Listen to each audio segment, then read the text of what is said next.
And this just in, a $1.8 billion settlement against 4 different real estate brokerages and the NAR has deemed that realtor commissions are illegal. Well, not really, but the world's about to change dramatically, and here's how.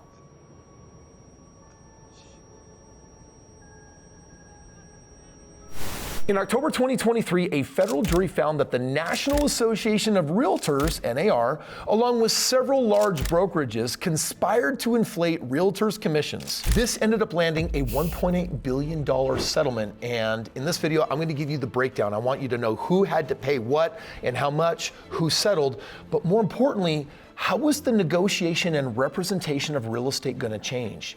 Because up until now, you might have been the one paying out tens of thousands of dollars in commissions, and with the game changing, it doesn't work that way anymore. Here's something that you may not understand. This standard flat 6%, 3% to the buyer's agent, 3% to the seller's agent, that's kind of been the standard for a really long time, but in the last few years, with prices going up dramatically, it's actually been changing. Did you know it's become a lot more standard for the total of 5% to get paid out, which means one realtor is getting 2.5%, the other realtor is getting 2.5%. For example, if a homeowner sells a property for $400,000, there's now a 5% commission that amounts to $20,000. That amount is then split between the seller's agent and the buyer's agent, so they're basically each making $10,000.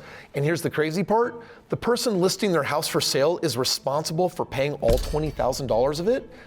Isn't that kind of weird and bizarre? First, let's break down this lawsuit. Home sellers in Missouri accused the NAR and 4 major brokerages of, quote, antitrust violations. The 4 major brokerages were Keller Williams, Anywhere, RE/MAX, and Home Services of America.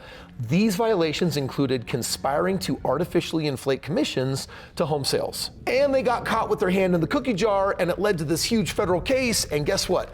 People had to pay damages. How much? Anywhere and RE/MAX settled.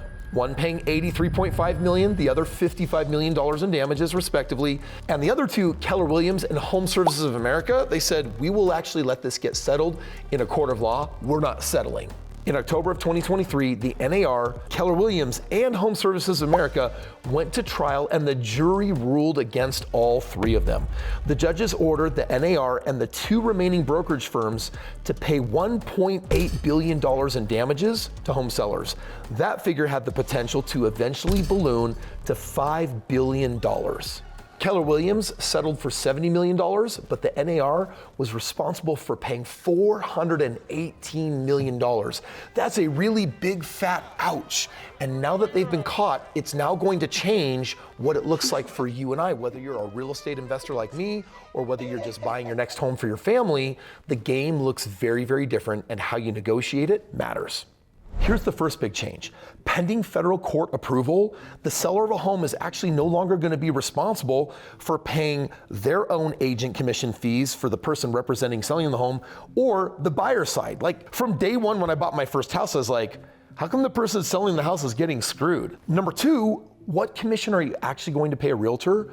Isn't it weird that they will run off and get their license, and it's a commitment. Often it's like 100 hours of like schooling and learning.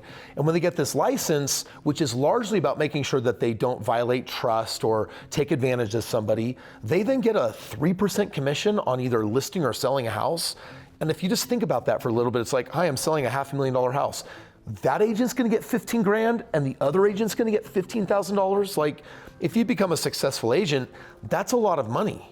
But the truth is that this 6% or the 3 and 3% was always negotiable. Now, I've known that and I've acted accordingly, but most people actually don't know that. And so they just think, well, it is what it is, and I gotta pay what I have to pay, and there's no more to it. Stephen Brobeck, senior fellow at the Consumer Federation of America, expects commissions will ultimately fall below 4%, maybe even 3%. He said over time, more agents will feel free to offer different types of compensation, and consumers will be able to shop around.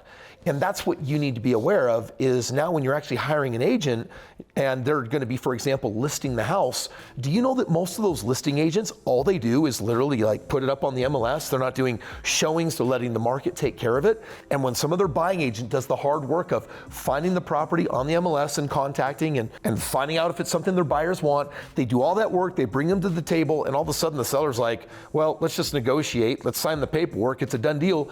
and they get paid 3% commission. That's like crazy to me, because a lot of realtors I know, they just specialize in listings, which means they don't have a ton of work to do. They can do a nice song and dance, but once you sign the contract, doesn't matter what they do, you've got to pay that commission no matter what.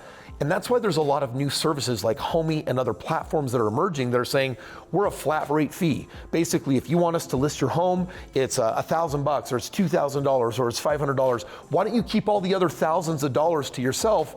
In other words, people are starting to catch on and companies are starting to put it into action.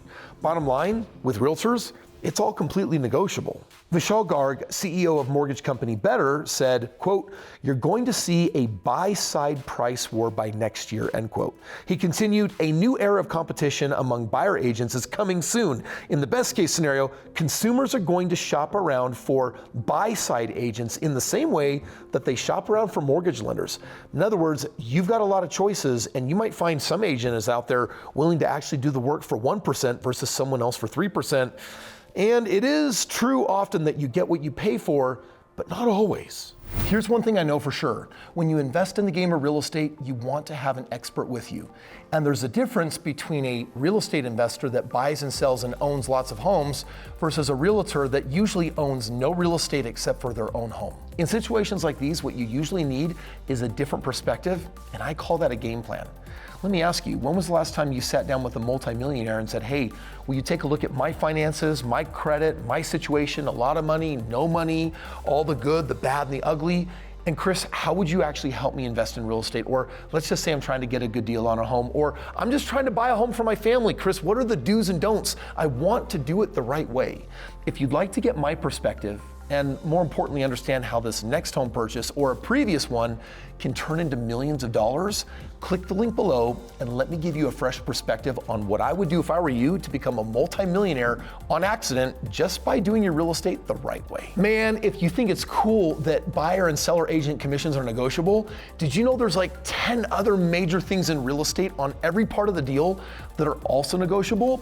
If you want to save in your lifetime hundreds of thousands of dollars, maybe more, you're going to want to watch this video. Let me show you how negotiable the game really is.